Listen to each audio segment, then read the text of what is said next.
Parliament തെരഞ്ഞെടുപ്പ് തൊട്ട് മുന്നിൽ വന്ന് നിൽക്കുമ്പോൾ ഈ തെരഞ്ഞെടുപ്പ് വിജയം വലിയ ആവേശമാണ് LDF പ്രവർത്തകരിൽ ഉണ്ടാക്കിയിരിക്കുന്നത്.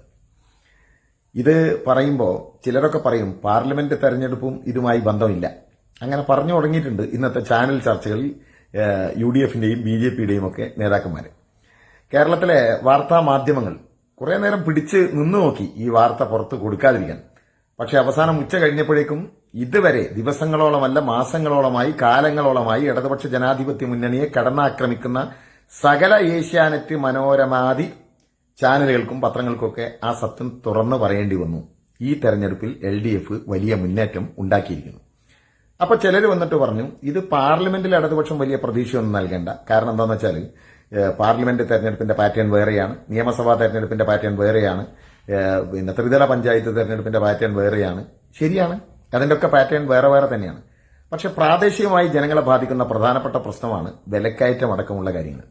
കഴിഞ്ഞ കുറേ ദിവസങ്ങളും മാസങ്ങളുമായി കേരളത്തിൽ UDFും BJPയും പ്രചരിപ്പിച്ചുകൊണ്ടിരിക്കുന്ന കാര്യം എന്താണ്? സകല വാർത്താ മാധ്യമങ്ങളും അത് വളരെ പ്രാധാന്യത്തോടുകൂടി ചർച്ച ചെയ്തുകൊണ്ടിരിക്കുന്ന കാര്യം എന്താണ്? മറിയം എന്ന് പറയുന്ന ഒരു വൃദ്ധയെ കൊണ്ടുവന്ന്, ചട്ടി മറിയം എന്ന വിളിപ്പേരിൽ അറിയപ്പെടുന്ന ഒരു വൃദ്ധയെ കൊണ്ടുവന്ന് എത്ര കാലം ഇവരെ എഴുന്നള്ളിച്ചതൊക്കെ എന്തായിരുന്നു? പെൻഷൻ കൊടുക്കുന്നില്ല. നേരത്തെ 2 തവണ ആത്മഹത്യക്ക് ശ്രമിച്ച മറ്റെന്ത് കാരണം കൊണ്ട് എന്ന് നമുക്ക് പറയാൻ പറ്റാത്ത ഒരു മനുഷ്യന്റെ ആത്മഹത്യയെ പോലും ഇതിലേക്ക് വലിച്ചു വെച്ച സംഭവം ഉണ്ടായി. പെൻഷനുമായി ബന്ധപ്പെട്ട് വിശദീകരണത്തിലേക്കൊന്നും ഞാൻ കടക്കുന്നില്ല.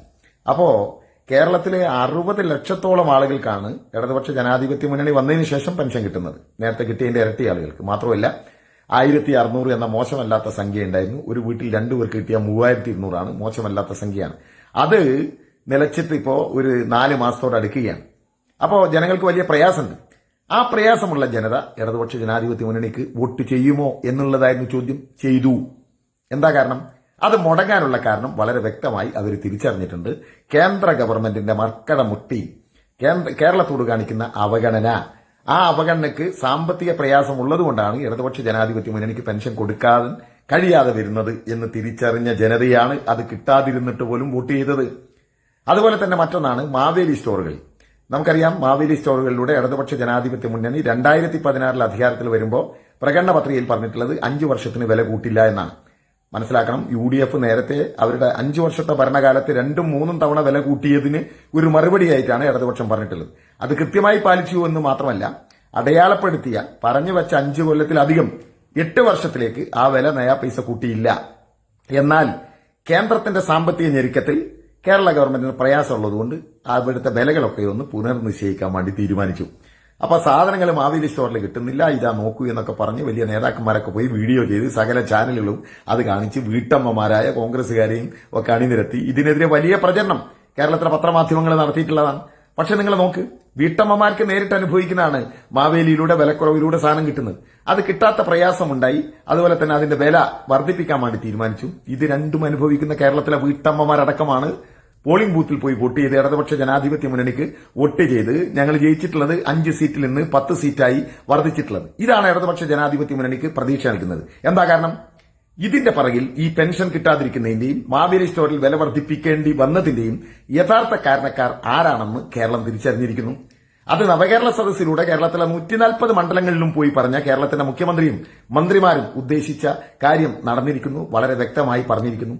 കേരളം അങ്ങ് ഡൽഹിയിൽ പോയി നടന്നിട്ടുള്ള സമരത്തിന്റെ വലിയ ജനസ്വാധീനം നമുക്കറിയാം. എല്ലാ മാധ്യമങ്ങൾക്കും അത് കാണിക്കേണ്ടി വന്നു. അപ്പൊ കേരളത്തിന്റെ ഈ പോരാട്ടം തിരിച്ചറിഞ്ഞ ജനത ഈ കേരള ഗവൺമെന്റിനോട് കാണിക്കുന്ന ഒരു ഐക്യദാർഢ്യം കൂടിയാണ് ഈ തെരഞ്ഞെടുപ്പിന്റെ വിജയം എന്നുള്ളതിൽ യാതൊരു സംശയമില്ല. തെരഞ്ഞെടുപ്പിന്റെ സ്ക്വാഡ് പ്രവർത്തനത്തിന് എല്ലാവരും രംഗത്തിറങ്ങുന്ന ഒരു സമയം കൂടിയാണ് സാന്ദർഭികമായി സൂചിപ്പിക്കുന്നത്. കഴിഞ്ഞ എത്രയോ ദിവസങ്ങളായി വീട് കയറി ഇറങ്ങുന്നുണ്ട് UDFനും BJPക്കും വേണ്ടി സ്ക്വാഡുകൾ. ആ സ്ക്വാഡിന്റെ പേര് മനോരമ, മാതൃഭൂമി, മാധ്യമം, കേരള കൗമുദി തുടങ്ങിയ സകല പത്രങ്ങളും ഇടതുപക്ഷ ജനാധിപത്യ മുന്നണിയെ കടന്ന് ആക്രമിച്ചുകൊണ്ടേയിരിക്കുകയാണ്. ഇത്തരം വിഷയങ്ങളൊക്കെ എടുത്ത് അവർ ചെയ്യുന്നത് പോലെയുള്ള ഒരു സ്ക്വാഡ് പ്രവർത്തനം കോൺഗ്രസിനോ BJPക്കോ നമ്മുടെ നാട്ടിൽ നടത്താൻ പറ്റുമോ? പറ്റില്ല.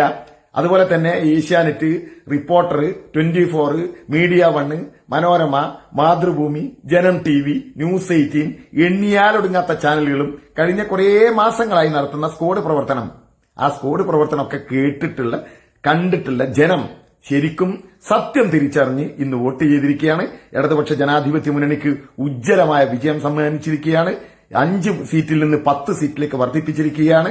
ഈ വോട്ട് ചെയ്ത് സത്യം തിരിച്ചറിഞ്ഞ് കുഴിച്ചു മൂടേണ്ടവരെ കുഴിച്ചു മൂടിയും കൈപിടിച്ച് വിജയത്തിലേക്ക് ഉയർത്തേണ്ടവരെ ഉയർത്തുകയും ചെയ്തിട്ടുള്ള കേരളത്തിലെ എല്ലാ ജനാധിപത്യ വിശ്വാസികൾക്കും അഭിവാദ്യങ്ങൾ അർപ്പിക്കുകയാണ്. ഹൃദയത്തിന്റെ അന്തരാളങ്ങളിൽ നിന്നുള്ള നന്ദി അറിയിക്കുകയാണ്. നന്ദി പ്രിയപ്പെട്ടവരെ, നന്ദി.